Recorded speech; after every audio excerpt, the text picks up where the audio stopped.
Hi കൂട്ടുകാരെ, പുതിയ വീഡിയോയിലേക്ക് സ്വാഗതം. 6ാം ക്ലാസ്സിലെ അടിസ്ഥാന പാഠാവലി ലേബൃന്തിയിൽ വന്ന ഓണം എക്സാം മോഡൽ ക്വസ്റ്റ്യൻ പേപ്പറാണിത്. നമുക്ക് നോക്കാം. പ്രവർത്തനം 1, വായിക്കാം എഴുതാം. ശരത്കാലമായപ്പോഴേക്കും എൻ്റെ വീട്ടിലേക്ക് മനസ്സ് നിറയെ ആഹ്ലാദം നിറഞ്ഞ ഓർമ്മകളുമായി ഞാൻ തിരിച്ചു വന്നു. വടക്കൻ ദേശത്തെ എൻ്റെ സന്ദർശനം എന്നിൽ നിരവധി സമ്പന്നവും വ്യത്യസ്തതയാർന്നതുമായ അനുഭവങ്ങൾ നിറച്ചിരുന്നു. എല്ലാറ്റിൻ്റെയും ആരംഭം അതാണെന്ന് എനിക്ക് തോന്നി. എൻ്റെ കാൽക്കീഴിൽ ഉണ്ടായിരുന്നത് ഒരു പുതിയ മനോഹരമായ ലോകത്തിലെ അക്ഷയഖനികളായിരുന്നു. ഓരോ നിമിഷവും എന്നിൽ ആഹ്ലാദവും അറിവും നിറച്ചിരുന്നു. ഞാൻ എല്ലാ കാര്യങ്ങളിലും സ്വയം മുഴുകി. ഒരു നിമിഷം പോലും ഞാൻ വെറുതെ ഇരുന്നില്ല. ഒരു കൊച്ചു ദിനത്തിലെ ജീവിതം കൊണ്ട് ഒരു ജന്മത്തിൻ്റെ മുഴുവൻ കാര്യങ്ങളും ചെയ്തു തീർക്കുന്ന പ്രാണികളെ പോലെയായിരുന്നു എൻ്റെ ജീവിതം. എൻ്റെ കൈകളിൽ സ്പെല്ലിംഗ് എഴുതിക്കൊണ്ട് എന്നോട് സംസാരിച്ച നിരവധി ആളുകളെ ഞാൻ കണ്ടുമുട്ടി. അതിനുമപ്പുറം ഒരു അത്ഭുതം തന്നെ സംഭവിച്ചു. എൻ്റെ മനസ്സിനും മറ്റുള്ളവരുടെ മനസ്സുകൾക്കിടയിലും ഉണ്ടായിരുന്ന തരിശായ പ്രദേശം റോസാ ചെടി പോലെ പുഷ്പിച്ചു. എൻ്റെ ജീവിതകഥ ഹെലൻ കെല്ലർ. ഇനി നമുക്ക് ചോദ്യം നോക്കാം. ഹെലൻ കെല്ലർ വീട്ടിലേക്ക് തിരിച്ചു വന്നത് എങ്ങനെയായിരുന്നു മക്കളെ? ആഹ്ലാദം നിറഞ്ഞ ഓർമ്മകളുമായി. അടുത്തത്, ഹെലൻ കെല്ലറുടെ ജീവിതത്തിൽ അത്ഭുതം സൃഷ്ടിച്ച സംഭവം ഏതായിരിക്കും? അവരുടെയും മറ്റുള്ളവരുടെയും മനസ്സുകൾക്കിടയിലുണ്ടായിരുന്ന തരിശായ പ്രദേശം റോസാ ചെടി പോലെ പുഷ്പിച്ചു. അടുത്ത ചോദ്യം, താഴെ നൽകിയ പ്രസ്താവനകളിൽ ശരിയായത് ഏത്? ഒരു കാര്യവും ഞാൻ സ്വന്തമായി ചെയ്തില്ല. ഓരോ നിമിഷവും എന്നിൽ ആഹ്ലാദവും അറിവും നിറച്ചു. ഇതിലേതാ മക്കളെ ശരി? രണ്ടും ശരിയാണല്ലേ. അടുത്തത്, ഒരു കൊച്ചു ദിനത്തിലെ ജീവിതം കൊണ്ട് ഒരു ജന്മത്തിലെ മുഴുവൻ കാര്യങ്ങളും ചെയ്തു തീർക്കുന്ന പ്രാണികളെ പോലെയായി എൻ്റെ ജീവിതം. ഒരു നിമിഷവും ഞാൻ വെറുതെ ഇരുന്നില്ല. മുകളിൽ കൊടുത്ത പ്രസ്താവനകളുമായി ബന്ധപ്പെട്ട് ശരിയായത് ഏതാണ് മക്കളെ? ഒന്നിൻ്റെ കാരണം 2 ആണല്ലേ. അടുത്തത്, പ്രവർത്തനം 2, പോസ്റ്റർ. ഓണാഘോഷത്തോടനുബന്ധിച്ച് നിങ്ങളുടെ ക്ലാസ് മനസ്സ് തുറക്കാം എന്ന യൂണിറ്റിലെ പ്രവർത്തനങ്ങൾ അവതരിപ്പിക്കുന്നു. ഈ പഠനോത്സവത്തിൻ്റെ പോസ്റ്റർ തയ്യാറാക്കുക. അപ്പം നമുക്ക് പോസ്റ്റർ നോക്കാം. പുന്നത്തിൽ UP സ്കൂൾ എടത്തര 6ാം ക്ലാസ് A പഠനോത്സവം. മനസ്സ് തുറക്കാം എന്ന യൂണിറ്റിലെ പ്രവർത്തനങ്ങളുടെ അവതരണം ആഗസ്റ്റ് 16, 6ാം ക്ലാസ് Aയിൽ. മുഴുവൻ രക്ഷിതാക്കൾക്കും സ്വാഗതം. അടുത്ത ചോദ്യം, A കോളത്തിൽ നൽകിയ പഴഞ്ചൊല്ലിൻ്റെ ആശയം B കോളത്തിൽ നിന്നും കണ്ടെത്തി എഴുതുക. A കോളത്തിൽ ഗതി കെട്ടാൽ പുലി പുല്ലും തിന്നും. അപ്പോൾ ഏതായിരിക്കും മക്കളെ Bയിൽ നിന്ന് എടുത്തെഴുതേണ്ടത്? ഒരിക്കലും ചെയ്യരുതാത്ത കാര്യം ഗതികേട് കൊണ്ട് ചെയ്തു പോവുക അല്ലേ. അടുത്തത്, പെട്ടെന്ന് പൊന്തയിലെ ഇളക്കങ്ങൾ ഇലകളെ തള്ളി തുറന്ന് ചിറകടികളായി മാറി. മുകളിൽ നൽകിയ വാക്യത്തിൻ്റെ ആശയവുമായി ബന്ധപ്പെട്ട പ്രസ്താവന താഴെ പറയുന്നതിൽ ഏതാണ് മക്കളെ? നമുക്ക് ഓപ്ഷൻസ് നോക്കാം. മുറ്റത്തെ ചെമ്പരത്തി പടർപ്പിനുള്ളിൽ പക്ഷികൾ മറഞ്ഞിരിപ്പുണ്ടായിരുന്നു. കയ്യിലൊരു ചെടിക്കൊമ്പും പിടിച്ച് ശന്തനു ചെമ്പരത്തി പൊന്തയിലേക്ക് നോക്കി അനങ്ങാതെ നിന്നു. ശന്തന് കണ്ട പക്ഷികളുടെ ചുണ്ടും കണ്ണുകളും തൂവാലുകളും അതിമനോഹരമായിരുന്നു. അപ്പം ഇതിലേതാണ് മക്കളെ അതിൻ്റെ ഉത്തരം വരുക? മുറ്റത്തെ ചെമ്പരത്തി പടർപ്പിനുള്ളിൽ പക്ഷികൾ മറഞ്ഞിരിപ്പുണ്ടായിരുന്നു. അടുത്തത്, പ്രവർത്തനം 3, മാതൃഭാഷയുടെ സവിശേഷത വ്യക്തമാക്കുന്ന തെന്നാലി രാമൻ കഥയെ പരിചയപ്പെടുത്തി കൂട്ടുകാരന് ഒരു കത്ത് തയ്യാറാക്കുക. അപ്പം നമുക്ക് കത്ത് നോക്കാം. കത്തെഴുതുമ്പോൾ സ്ഥലം തീയതി എഴുതണേ മക്കളെ. പ്രിയ ധനുഷ്, അവധിക്കാലത്തിന് ശേഷം നിനക്കൊരു കത്ത് എഴുതണമെന്ന് വിചാരിച്ചു, പക്ഷേ നടന്നില്ല. ഇപ്പോൾ ഒരവസരം കിട്ടിയപ്പോൾ എഴുതാമെന്ന് കരുതി. ഞങ്ങൾക്ക് പുതിയ മലയാള പാഠപുസ്തകം കിട്ടി. 6ാം ക്ലാസ്സിലെ പുതിയ പുസ്തകം നിനക്കും കിട്ടി എന്ന് കരുതുന്നു. പുതിയ പുസ്തകത്തിലെ രസിപ്പിക്കുന്ന ഒരു കഥയെക്കുറിച്ചാണ് ഞാനിവിടെ പറയുന്നത്. ഇതിലെ ആദ്യ കഥ തെന്നാലി രാമൻ കഥയാണ്. കൃഷ്ണദേവരായർ എന്ന രാജാവിൻ്റെ കൊട്ടാരത്തിൽ എത്തിയ ഒരാൾ തനിക്ക് നിരവധി ഭാഷകൾ അറിയാമെന്നും അതിലേതാണ് എൻ്റെ മാതൃഭാഷ കണ്ടെത്താനാവുമോ സഭയിലെ വിദ്വാൻമാർക്ക് എന്ന് ചോദിച്ചു. രാജാവ് വിദ്വാൻമാരെയെല്ലാം വിളിച്ചു വരുത്തി. അവരോടെല്ലാം ഒഴുക്കുള്ള രീതിയിൽ ബലഭാഷകളിൽ അയാൾ സംസാരിച്ചു. ആർക്കും കണ്ടെത്താനായില്ല അയാളുടെ മാതൃഭാഷ. തെന്നാലി രാമനെ രാജാവ് വിളിച്ചു വരുത്തി വിവരം അറിയിച്ചു. തെന്നാലി രാമൻ വിദ്വാന്റെ അടുത്തെത്തി. അയാൾ അറിയാതെ തൻ്റെ കാലുകൊണ്ട് അയാളുടെ കാൽവിരലിൽ അമർത്തി ചവിട്ടി. ഉടനെ അയാൾ സ്വന്തം മാതൃഭാഷയിൽ നിലവിളിക്കാൻ തുടങ്ങി. ഇതോടെ രാജാവിനും സംഗതി പിടികിട്ടി. തലയിൽ തേങ്ങ വന്ന് വീണാൽ നിലവിളിക്കുക മാതൃഭാഷയിലാവുമെന്ന് ഇപ്പോഴാണ് മനസ്സിലായത്. നമ്മുടെ വികാരങ്ങൾ ശക്തമായി പ്രകടിപ്പിക്കാൻ മാതൃഭാഷ തന്നെ വേണം. പുതിയ പുസ്തകം എനിക്ക് വളരെയധികം ഇഷ്ടപ്പെട്ടു. നിനക്കോ? എല്ലാ വിവരത്തിനും കത്തയക്കുക. വീട്ടിലെല്ലാവരോടും എൻ്റെ സ്നേഹം അറിയിക്കുക. സന്തോഷത്തോടെ ചിച്ചു പനച്ചിത്താഴം. അടുത്തത് പ്രവർത്തനം 3-ലെ ബി ചോദ്യമാണ് കുറിപ്പ്. ഹൃദയത്തിൽ ഭാഷ. വൈക്കം മുഹമ്മദ് ബഷീറിന്റെ പാത്തുമ്മയുടെ ആട് എന്ന നോവലിലെ ഒരു ഭാഗം വായിക്കും. അബ്ദുൽ ഖാദർ ഒരു സ്കൂൾ മാസ്റ്ററായിരുന്നു. വലിയ വ്യാകരണക്കാരനും. പണ്ടൊരിക്കൽ ഇവൻ ഉമ്മയോട് പറഞ്ഞു, മാതാവേ, കുറച്ച് ശുദ്ധജലം തന്നാലും. അന്ന് ഉമ്മ ചോറ് വിളമ്പുന്ന വലിയ തവി കൊണ്ട് തല്ലി. ബാപ്പ അവനെ ആശ്വസിപ്പിച്ചു. നീ അങ്ങനെ പറഞ്ഞാൽ മതിയടാ.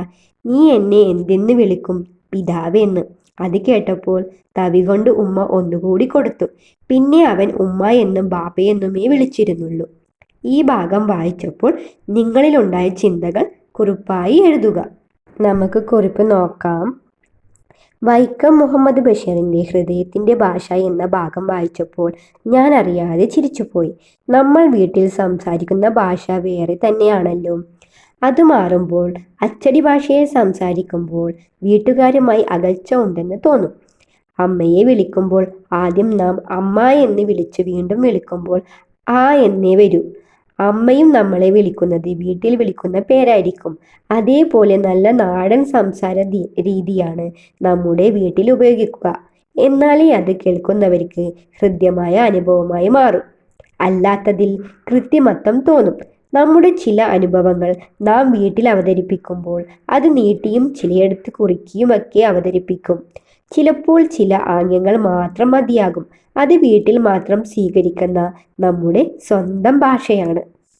അടുത്തത് പ്രവർത്തനം 4 ആസ്വാദനക്കുറിപ്പ്. സ്നേഹമഴ. മഴവില്ലിന്റെ താളത്തിൽ മനത്ത് നൃത്തമാടി തുള്ളിയായി വന്ന് തണുത്ത് വീഴും മഴ. താളത്തിൽ വീഴുമ്പോൾ തുമ്പികളാടും പാടും. ചെറിയ കുഴികളിൽ കുതിച്ചു തുള്ളും കുഞ്ഞിത്തിരകൾ. പുസ്തകവും കുടയും. സ്കൂളിലേക്കുള്ള യാത്രയിൽ മഴ പറഞ്ഞ കഥകളൊക്കെ മനസ്സിൽ പകർത്തിയെടുക്കുന്നു. മണ്ണിൻ നന്മയ്ക്കായി അക്ഷരമഴയായി കൂട്ടുകാരൊത്ത് നനയവേ സ്നേഹമുളക്കുന്നു പതിയെ. സൻഹ. നമുക്ക് ആസ്വാദനക്കുറിപ്പ് നോക്കാം.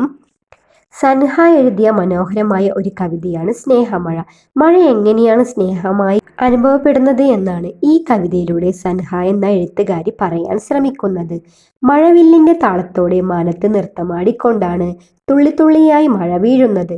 മഴ താളത്തിൽ പതിക്കുമ്പോൾ സന്തോഷിക്കുന്നവരാണ് തുമ്പികൾ. ആ നേരത്ത് അവ ആടുകയും പാടുകയും ചെയ്യുന്നു. മഴത്തുള്ളികൾ ചെറിയ കുഴികളിൽ പതിക്കുമ്പോൾ കുതിച്ചു തുള്ളുന്ന കുഞ്ഞു തിരകളെ പോലെ തോന്നുന്നു എന്നാണ് സൻഹ പറയുന്നത്. പുസ്തകവും കുടയുമായി കൂട്ടുകാരുടെ കൂടെ സ്കൂളിലേക്കുള്ള യാത്ര പലതരത്തിലുള്ള മഴയനുഭവങ്ങളാണ് നൽകുന്നത്. ആ നേരത്ത് മഴ പറഞ്ഞ കഥകളെല്ലാം മനസ്സിൽ പകർത്തി വയ്ക്കുന്നു. മണ്ണിൽ നന്മയ്ക്കായി പെയ്യുന്ന അക്ഷരമഴയെയും കൂട്ടുകാരുമൊത്ത് മഴ നനയുമ്പോൾ ലഭിക്കുന്ന ആ സ്നേഹമഴയെയും ഈ കവിതയിൽ അടയാളപ്പെടുത്തിയിരിക്കുന്നു. പ്രയോഗഭംഗികൾ കൊണ്ട് നിറഞ്ഞു നിൽക്കുന്ന ഒരു കവിതയാണിത്. മഴവില്ലിന്റെ താളം. മാനത്ത് നൃത്തമാടുന്ന മഴ. താളത്തിൽ വീഴുന്ന മഴ. കുഴികളിൽ കുതിച്ചുയരുന്ന കുഞ്ഞു തിരകൾ. ഇതുപോലെ ഒട്ടേറെ ഉദാഹരണങ്ങൾ ഇവിടെ കാണാം. സ്കൂളിൽ പോകുന്ന അവസരങ്ങളിൽ മഴ പറയുന്ന കഥകളെക്കുറിച്ച് എഴുത്തുകാരി സൂചിപ്പിക്കുന്നു. അക്ഷരങ്ങൾ ചേർന്ന് മലയാളത്തിൽ നന്മ വിരിയിച്ച കഥകളും ഇവിടെ ഓർമ്മപ്പെടുന്നു. കൂട്ടുകാരുമൊത്ത് മഴ നനയുമ്പോൾ സ്നേഹമഴയായി പരസ്പരം സ്നേഹം പങ്കുവെച്ചുകൊണ്ട് മഴയത്ത് ആടിപ്പാടുന്ന കഥ നമ്മൾക്കായി കവയിത്രി സൻഹ പറഞ്ഞു വയ്ക്കുന്നു. മഴ ഓരോരുത്തർക്കും വ്യത്യസ്ത അനുഭവങ്ങളാണ് നൽകുന്നത്.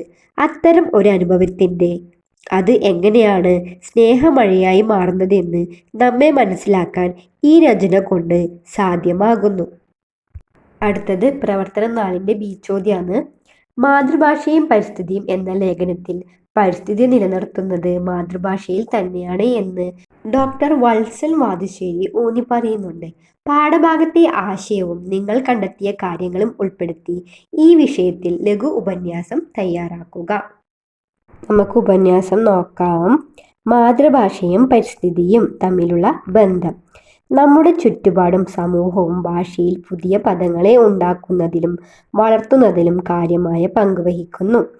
അതേപോലെ നമ്മുടെ ചുറ്റുപാടുമുള്ള മരങ്ങളും മറ്റും നശിച്ചു പോകുന്നതും ഇല്ലാതായി പോകുന്നതും നമ്മുടെ ഭാഷയെ നന്നായി ബാധിക്കുന്നു. മാതൃഭാഷയും പരിസ്ഥിതിയും എന്ന ലേഖനത്തിൽ ഡോക്ടർ വത്സൻ വാതുശ്ശേരി തെങ്ങുമായി ബന്ധപ്പെട്ട കാര്യങ്ങൾ പറഞ്ഞ് ഇവ ഉദാഹരിക്കുന്നുണ്ട്. തെങ്ങ് കൃഷി കുറഞ്ഞു പോകുന്നതോടെ അതുമായി ബന്ധപ്പെട്ട പദങ്ങൾ ഉപയോഗിക്കാതെ വരുന്നു. അതുമാത്രമല്ല, ഈ വാക്കുകൾക്ക് തുല്യമായ വാക്കുകൾ മറ്റൊരു ഭാഷയിൽ ഉണ്ടാകാനും സാധ്യതയില്ല. നമ്മുടെ ഔഷധ സസ്യങ്ങളെക്കുറിച്ചുള്ള അറിവുകളും പഴയ തലമുറയ്ക്കേ ഉള്ളൂ. ആ തലമുറ ഇല്ലാതാകുന്നതോടെ ആ ചെടികളെക്കുറിച്ചുള്ള അറിവും ഇല്ലാതാകുന്നു. ആ ചെടികളെ അറിയാതെ നാം നശിപ്പിച്ചു കളയുന്നു. മാതൃഭാഷകൾ പലപ്പോഴും പ്രകൃതിയെ വർണ്ണിക്കാനും അതിനോട് വൈകാരികമായി ബന്ധപ്പെടാനും സഹായിക്കുന്ന പദസമ്പത്ത് ഉൾക്കൊള്ളുന്നു. ഉദാഹരണത്തിന്, ഒരു പ്രത്യേക കാറ്റിൻ്റെ പേര്, ഒരു മഴയുടെ തരം, ഒരു പൂവിൻ്റെ പ്രാദേശിക നാമം എന്നിവയെല്ലാം പ്രകൃതിയുമായുള്ള ആഴത്തിലുള്ള ബന്ധത്തെ സൂചിപ്പിക്കുന്നു. ഈ പദങ്ങൾ അന്യം നിന്ന് പോകുമ്പോൾ ആളുകൾക്ക് പ്രകൃതിയോടുള്ള വൈകാരികമായ അടുപ്പം നഷ്ടപ്പെടുകയും അത് പ്രകൃതി ചൂഷണത്തിലേക്ക് നയിക്കുകയും ചെയ്യാം. സ്വന്തം മണ്ണിനെയും അതിലെ ജീവജാലങ്ങളെയും അവയുടെ തനതു പേരുകളിൽ വിളിക്കാൻ കഴിയാതെ വരുമ്പോൾ പ്രകൃതി വെറുമൊരു ഉപഭോഗ വസ്തുവായി മാറിയേക്കാം. മാതൃഭാഷകൾക്ക് ശോഷണം സംഭവിക്കുമ്പോൾ പ്രാദേശിക സമൂഹങ്ങളുടെ പരമ്പരാഗത ജീവിതശൈലികളിൽ മാറ്റം വരുന്നു. ഇത് പലപ്പോഴും ആധുനികവൽക്കരണത്തിൻ്റെയും അമിത ഉപഭോഗത്തിൻ്റെയും പാതയിലേക്ക് അവരെ നയിക്കുന്നു. പ്രകൃതി വിഭവങ്ങളെ സുസ്ഥിരമായി ഉപയോഗിക്കാനുള്ള പരമ്പരാഗത അറിവുകൾ നഷ്ടപ്പെടുകയും അത് അമിത ചൂഷണത്തിലേക്ക് വഴിവെക്കുകയും ചെയ്യും. കൂടാതെ ഭാഷാപരമായ വൈവിധ്യം നഷ്ടപ്പെടുന്നതിലൂടെ പരിസ്ഥിതി പ്രശ്നങ്ങളെക്കുറിച്ചുള്ള സംവാദങ്ങൾക്കും പരിഹാരങ്ങൾക്കും ഒരേയൊരു വീക്ഷണം മാത്രം വരികയും പ്രാദേശിക സമൂഹങ്ങളുടെ ശബ്ദം ഇല്ലാതാവുകയും ചെയ്യാം. ഭാഷകൾ പുതിയ ആശയങ്ങൾക്കും കാഴ്ചപ്പാടുകൾക്കും ജന്മം നൽകുന്നു. ഒരു ഭാഷയുടെ ശോഷണം എന്നത് പരിസ്ഥിതി സംബന്ധമായ വെല്ലുവിളികൾക്ക് പുതിയ പരിഹാരങ്ങൾ കണ്ടെത്തുന്നതിനുള്ള സാധ്യതകളെ ഇല്ലാതാക്കുന്നു. തനതായ ചിന്താരീതികളും സമീപനങ്ങളും നഷ്ടപ്പെടുമ്പോൾ ആഗോളതലത്തിലുള്ള പാരിസ്ഥിതിക പ്രശ്നങ്ങൾക്ക് ഏകീകൃതമായ പരിഹാരങ്ങൾ മാത്രം ആശ്രയിക്കേണ്ടി വരും. ഇത് എല്ലായ്പ്പോഴും ഫലപ്രദമാകണമെന്നില്ല. ചുരുക്കത്തിൽ, മാതൃഭാഷയുടെ ശോഷിപ്പ് എന്നത് നമ്മുടെ പ്രകൃതിയുടെ സമ്പന്നതയ്ക്കും സുസ്ഥിരമായ നിലനിൽപ്പിനും വലിയ വെല്ലുവിളിയാണ് ഉയർത്തുന്നത്. ഭാഷകളെ സംരക്ഷിക്കുന്നത് ഭൂമിയെ സംരക്ഷിക്കുന്നതിന് തുല്യമാണെന്ന് തിരിച്ചറിഞ്ഞ് ഭാഷാ വൈവിധ്യം നിലനിർത്താൻ നാം ഓരോരുത്തരും പ്രതിജ്ഞാബദ്ധരാകണം. ഭാഷാപരമായ വൈവിധ്യം നിലനിർത്തുന്നതിലൂടെ മാത്രമേ പ്രകൃതിയുമായി ആരോഗ്യകരമായ ഒരു ബന്ധം തുടരാനും നമ്മുടെ ഭൂമിയെ വരും തലമുറയ്ക്കായി സംരക്ഷിക്കാനും സാധിക്കുകയുള്ളൂ. അടുത്തത് വിശകലനക്കുറിപ്പ്. മാധുര്യ ഗുണങ്ങളും അക്ഷരവ്യക്തിയും വേണം. സാധുത്യം പദങ്ങൾക്കും സതതം സംഭവിക്കണം. ബോധിപ്പിപ്പതിനുള്ള കുശലമത്തമതു വേണം. ബോധമുള്ളവർക്കുള്ളിൽ ബഹുമാനം വരുത്തേണം. പഞ്ചേന്ദ്രോപാഖ്യാനം പറയൻതുള്ളൽ കുഞ്ചൻ നമ്പ്യാർ. മുകളിൽ നൽകിയിരിക്കുന്ന കവിതാഭാഗം വിശകലനം ചെയ്ത് കുറിപ്പെഴുതുക. അപ്പം നമുക്ക് കുറിപ്പ് നോക്കാം.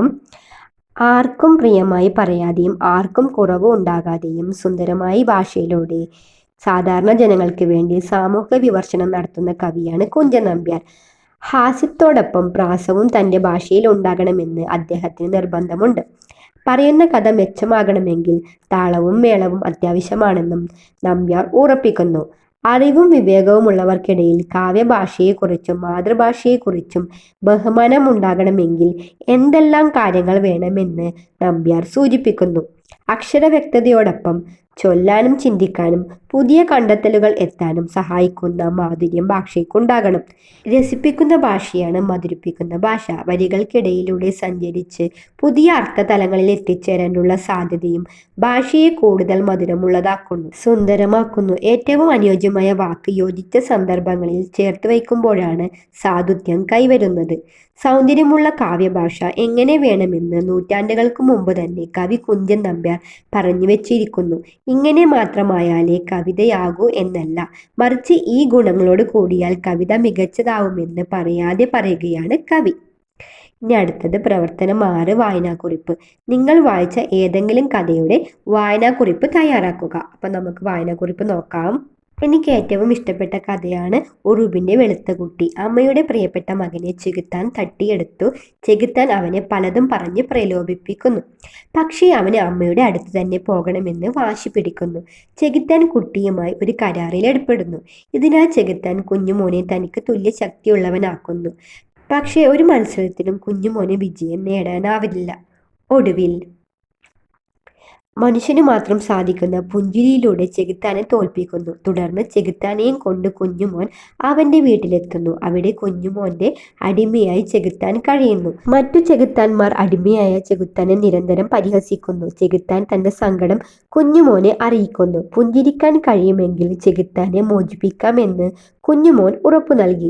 എന്നാൽ ചെകുത്താന്റെ ശ്രമങ്ങളെല്ലാം പരാജയപ്പെടുന്നു. നീണ്ടു വളഞ്ഞ ദ്രംഷ്ടകൾ പുഞ്ചിരിക്കുന്നതിന് തടസ്സമായി. അത് പറിച്ചു കളഞ്ഞാൽ അതോടെ ചെകുത്താൻ മരിച്ചു പോകും. ഒടുവിൽ അമ്മയാണ് വഴി കണ്ടുപിടിച്ചത്. ചെകുത്താൻ ചെറിയ കുട്ടിയുടെ രൂപമെടുത്ത് അമ്മയുടെ അമ്മിഞ്ഞപ്പാൽ കുടിക്കണം.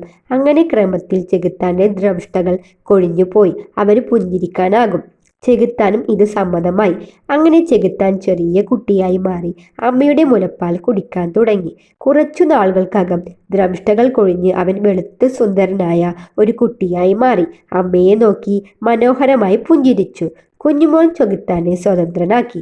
പക്ഷേ അമ്മയുടെ വെളുത്ത കുട്ടിയായി അവിടെ തന്നെ തുടർന്നു ജീവിക്കാൻ ചെകുത്താൻ തീരുമാനിക്കുന്നിടത്താണ് കഥ അവസാനിക്കുന്നത്. അപ്പോൾ അടിസ്ഥാന പാഠാവലിയിലെ എല്ലാ ചോദ്യങ്ങൾക്കും ഉത്തരം നമ്മൾ ചെയ്ത് നോക്കി. അപ്പോൾ ഇന്നത്തെ വീഡിയോ ഇഷ്ടപ്പെട്ടാൽ ചാനൽ സബ്സ്ക്രൈബ് ചെയ്യാനും വീഡിയോക്ക് ലൈക്ക് തരാനും മറക്കല്ലേ.